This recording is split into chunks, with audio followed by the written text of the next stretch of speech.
Hi, everybody. I know some of you have been looking for some different ways to assess your students using Schoology. I used a slideshow that was adapted from a great presentation that Centerville Elementary put together. And I just added a few things and took a few things from theirs and added some videos and such, hoping that maybe you guys can get some help for your students. So I'm going to walk through our slideshow and then I will send both out because you'll be able to then go through the slideshow yourself and be able to click on some of the quick tip videos that I've embedded throughout the slideshow. So I am literally going to just quickly go through each of all of the assessments that they have. So as you know, you'll go to add an assessment, and then there is an entire list of assessment tools that they have. Some are great. Some I'll let you keep your own opinion. I'll probably lend mine too, but they are there. So the first one, I'm not going to spend a touch time on because you guys have probably already used this. Multiple choice, self-explanatory. You can use pictures, you can use videos, you can embed things that you would like to embed. It doesn't just have to be words. True, false, kind of low on Bloom's taxonomy there, but they are available, very quick, very easy. Just don't get stuck in it that those are the only ones that you are doing. The next one that I have, matching. I have to keep moving me around here.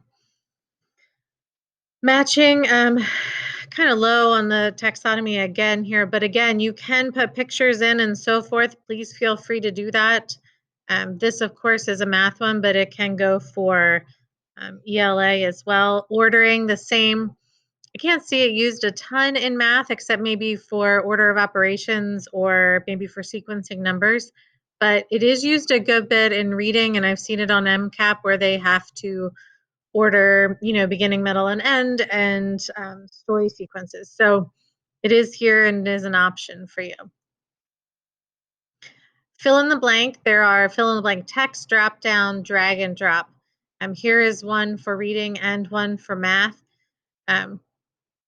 Pretty self-explanatory as well. If you want to have a blank involved, you just put the underscore and it automatically pops up as a fill in the blank.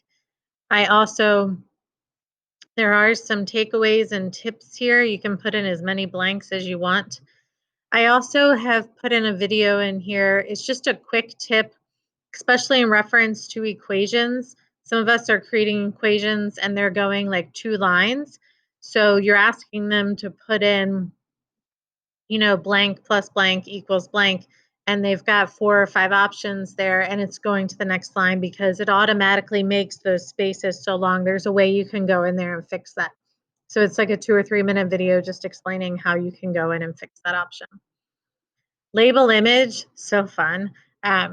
There's a bunch you can do with that, but it is very self-explanatory. You can go in and put where the labels go, then you put your options. Just make sure that you really work on that correct answer and you double check it, especially if you have a lot of parts in there. This particular video is from another math specialist, and it's how to create the film or the label image, but using drag and drop so that you can put the numbers where you would like them to go. Short essay and answer. I'm just going to leave that one as it is. Pretty self-explanatory, no video or anything to go with that. You just remember, I do want to put in here that for our littles and even for some of our EL students and so forth, you can go in and record yourself putting in those directions so that they really understand what to do. I do understand for reading that you may not want to do that for everything because you are asking them to read for themselves. But for math, you really need to think about, is this going to be a math assessment or a reading assessment? And can my children truly read? Can all my children truly read the directions and what I'm asking them to do? To really think about is just a quick recording yourself giving those directions or anything else that you need. So I'm just putting that in here because especially for directions and so forth. Audio and visual. They have to enable their microphone and camera if they have not done so yet. A dialog box will pop up, but if they're not looking for it, they won't know to do that. It pops up kind of in the search bar of that Google Chrome.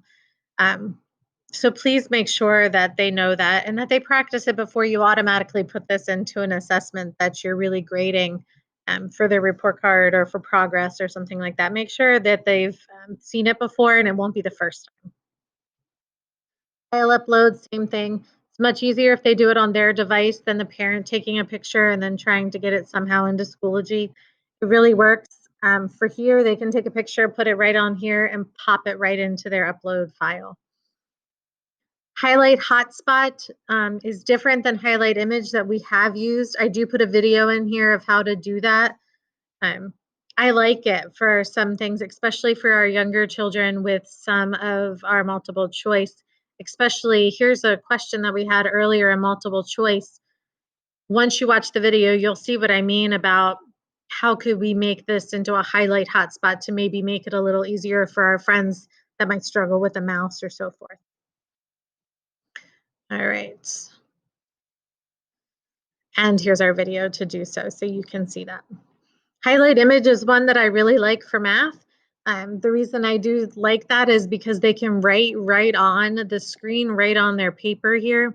And when you go back through and you grade that, you can actually see if they've like erased it or undo or clear or anything along those lines. The only thing you have to be careful of is their fine motor skills, especially if they don't have a Chromebook and they're using something tinier. It could be difficult for them to write in. And especially if you put something in like this, please preview it because on your screen it may look different than on the student screen. So when you preview it, if it's this big and you're asking them to write 3 numbers, it could be really difficult. So please make sure that you really look through that. This is a great way to do a number line and so forth to really show their work on that.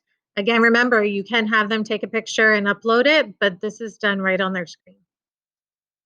All right, highlight image. This was everything that needs to be done here. And then there is also a video done by another specialist so that you can really see on how to do that as well. You don't need to watch that though. I apologize for clicking on that. All right. So highlight text. Now, this is something that I have not used a lot in math. I'd really have to think hard about how we might use it, um, maybe on a coordinate grid or something along those lines. But here we have, actually, I did a highlight image. I'll come back to that. I think I have a coordinate grid later. But the highlight text here, I actually took this from an MCAP and it's really great. And I've actually done a video so that you can see that for the ELA and so forth. A math short answer, self-explanatory. Just know that if you think that there is a keyboard that is too much for your students, there is a basic junior and a regular keyboard so that you can keep it low key for our kids. Number line. Not a huge fan of this option. I would much rather see them do the highlight image than do this. It's pretty complicated. If you want to play with it, play with it. We played with it for quite a while and it can just be a lot. It's nice that it's here. Um, feel free, but it seems like it might be a little quicker the other way around. Only my personal opinion on that. Same with the chart. I feel like there's other ways to do this, but that's your call. I'll let you read through and you can kind of try that one out. Not a huge fan of the chart option either.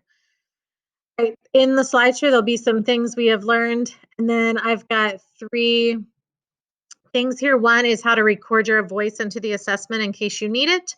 And then there's 2 things there just to get you into some Schoology help if you need something outside of that. So I hope this helps. I hope that you get something out of it.